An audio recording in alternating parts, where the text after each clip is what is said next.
एक बार की बात है, एक गांव में बिरजू नाम का एक आदमी रहता था। बिरजू के घर में शौचालय तो था, पर फिर भी उसकी पुरानी आदत की वजह से वो हर रोज सुबह सुबह खेतों में हल्का होने जाता था, वो भी किसी और के खेत में। बिरजू एक दिन सुबह सुबह, आए हाय सुबह हो गई। अरे कुसुम, कहाँ गया मेरा लोटा? कहीं दिख क्यों नहीं रहा? और ये कुसुम कहाँ हो? कुसुम बिरजू की पत्नी थी। कुसुम बिरजू की आवाज सुनकर गुस्से में उसके पास आती है। अरे क्या हुआ, काहे सुबह सुबह चिल्ला रहे हो? मुझे सुबह से ही हजारों काम रहते हैं और तुम्हारे पास तो बस एक ही काम है, हल्का होना, वो भी उसके लिए इतनी दूर खेतों में जाते हो। अरे घर में इतना बड़ा शौचालय बना तो हुआ है, फिर भी साहब को खेतों में हल्का होने जाना है। अरे तुम मुझसे क्यों सुबह सुबह बहस कर रही हो? तुम्हें तो पता है कि सालों से ये मेरी आदत रही है। मुझे सिर्फ खेतों में जाकर हल्का होना पसंद है। तुम बस मुझे मेरा लोटा ढूंढ कर दो और मेरा टाइम वेस्ट मत करो। कुसुम मुंह बना लेती है और बिरजू को लोटा ढूंढ कर दे देती है। ये लो, और अब मुझे परेशान करना बंद करो, जाओ हल्का होने जाओ। बिरजू लोटे में पानी भर लेता है और खेतों की तरफ चल देता है।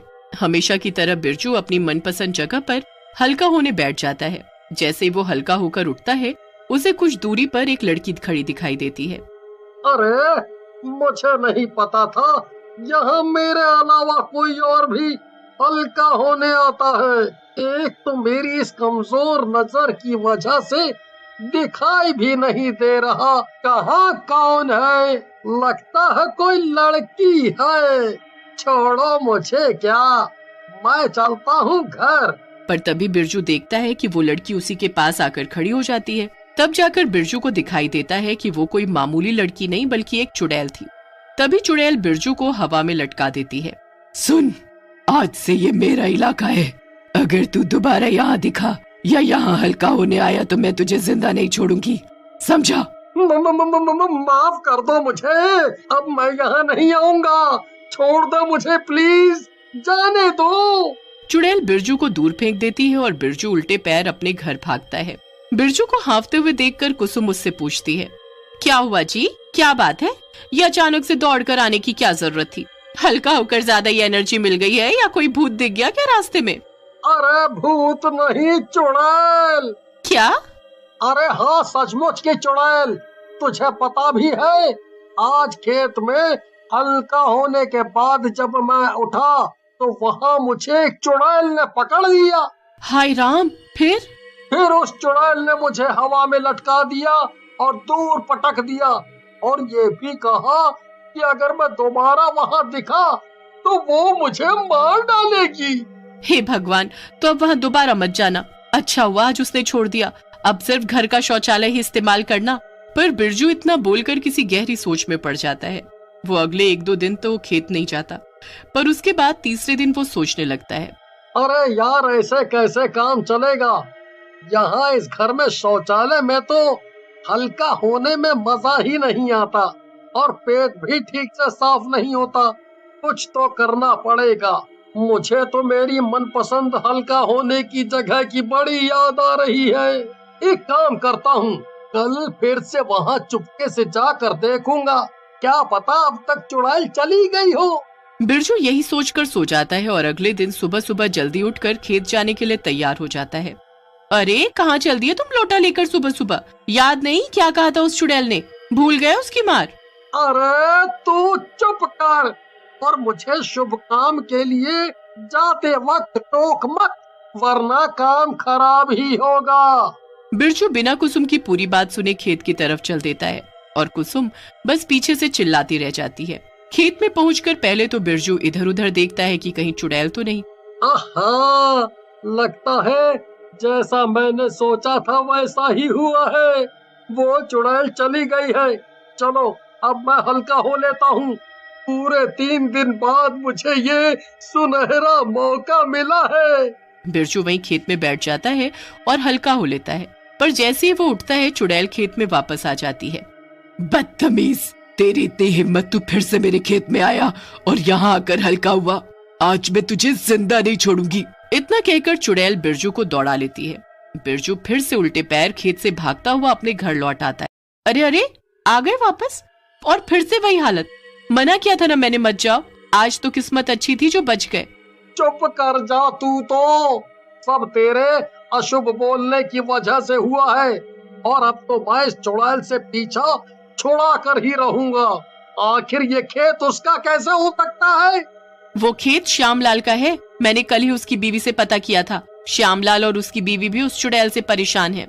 उसने मुझे बताया कि यही कुछ एक हफ्ते पहले ही उनके खेत में एक चुड़ैल घुस आई और खेत को अपना बताने लगी। जो कोई भी खेत में जाता वो उसे मार मार कर भगा देती, यहाँ तक कि उसने श्यामलाल को भी अंदर नहीं घुसने दिया। मैं इस चुड़ैल का कुछ तो करके ही रहूंगा। जा रहा हूँ मैं श्यामलाल के घर। अब मैं और नहीं सहने वाला। इतना कहकर बिरजू आगे आगे चल देता है और कुसुम पीछे से चिल्लाती रह जाती है, अरे पर तुम उससे कहोगे क्या कि चुड़ैल तुम्हें उसके खेत में हल्का नहीं होने दे रही। बिरजू श्यामलाल के घर पहुंच जाता है और उससे मिलता है। अरे श्यामलाल, मैं कुसुम का पति बिरजू। तुमने मुझे पहचाना नहीं क्या? अरे नहीं नहीं, ऐसा नहीं है। आओ आओ बिरजू भाई, बहुत सुना है आपके बारे में। कहो कैसे आना हुआ? अरे भैया, मैंने कुसुम से सुना कि तुम्हारे खेत में कोई चुड़ैल घुस आई है। हाँ भाई, बड़ा परेशान हूँ। हाँ मैं भी। तुम क्यों परेशान हो बिरजू भैया? अरे वो अब अगर तुम मेरे गांव में ही रहते हो तो हुए ना तुम मेरे दोस्त। तो मेरा दोस्त परेशान तो मैं भी परेशान। पर भैया अब करना क्या है?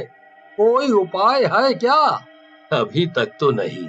ओहो, पर मेरे पास है।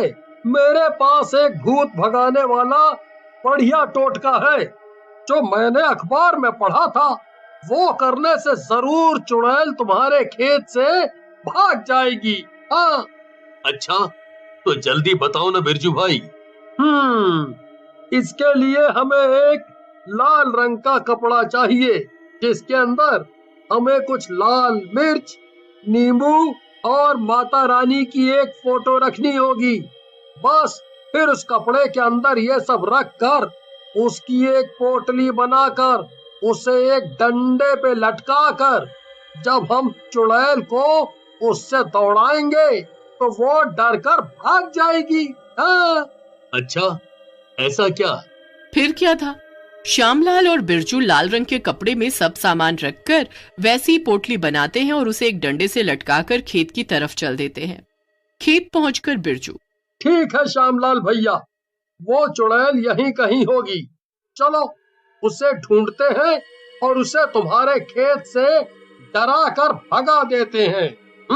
अरे बिरजू भैया, मैं तुम्हारा ये एहसान कभी नहीं भूलूंगा। तुम मेरे खेत बचाने के लिए कितना कुछ कर रहे हो।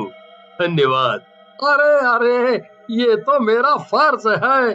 चलो चलो अंदर चलकर चुड़ैल को ढूंढते हैं। दोनों लोग खेत में घुस जाते हैं और चुड़ैल को ढूंढने लगते हैं। तभी उन्हें चुड़ैल दिखाई देती है। श्यामलाल, वो रही चुड़ैल। जाओ अच्छा सबक सिखाओ इसको। श्यामलाल बिरजू की बात सुनकर चुड़ैल की तरफ डंडा लेकर चल देता है और चुड़ैल उसे देख लेती है। क्यों रे श्यामलाल, तुझे मैंने कहा था ना अब से ये खेत मेरा है, तू फिर यहाँ क्यों आ गया? चल निकल यहाँ से, अब भूल जा इस खेत को हमेशा हमेशा के लिए। तभी श्यामलाल चुड़ैल की तरफ बढ़ता है और उसके पास पहुंचकर उसे जोर जोर से डंडे से मारने लगता है। हैरानी की बात तो ये थी कि वो डंडा सचमुच ही अपना जादू दिखाता है और चुड़ैल को उससे चोट लगने लगती है। अरे बचाओ, ये क्या है? अरे हाय, कितना दर्द हो रहा है, ये कैसा डंडा है? श्यामलाल चुड़ैल को दौड़ा दौड़ा कर खेत से बाहर निकाल देता है, पर जब चुड़ैल मार खा खा कर खेत से बाहर निकल जाती है तब वो बिरजू को भी श्यामलाल के साथ उसके पीछे खड़ा और मुस्कुराता हुआ देखती है। अच्छा, तो तुम दोनों मिले हुए हो। वाह श्यामलाल, तो ये बिरजू तुम्हारी मदद कर रहा है। पर क्या तुम्हें ये पता है कि यही बिरजू हर रोज सुबह सुबह तुम्हारे खेत में हल्का होने आता था? इतना कहकर चुड़ैल तो चली जाती है, पर श्यामलाल बिरजू को गुस्से से देखने लगता है। बिरजू को चुड़ैल की बात सुनकर श्यामलाल से डर लगने लगता है और वो उसके पीठ पीछे से भागने की कोशिश करने लगता है, पर श्यामलाल उसे रोक लेता है। देख श्यामलाल, मुझे माफ कर दे, मुझे माफ कर दे। मैं तो तेरा दोस्त हूँ ना। दोस्त? अरे नहीं, बिल्कुल नहीं। तेरे जैसा दोस्त मुझे नहीं चाहिए। तू मुझे ना जाने कब से बेवकूफ बना रहा था। आज तो तेरी खैर नहीं। इतनी मार खाने के बाद बिरजू तय कर लेता है कि वो दोबारा कभी खेत में हल्का होने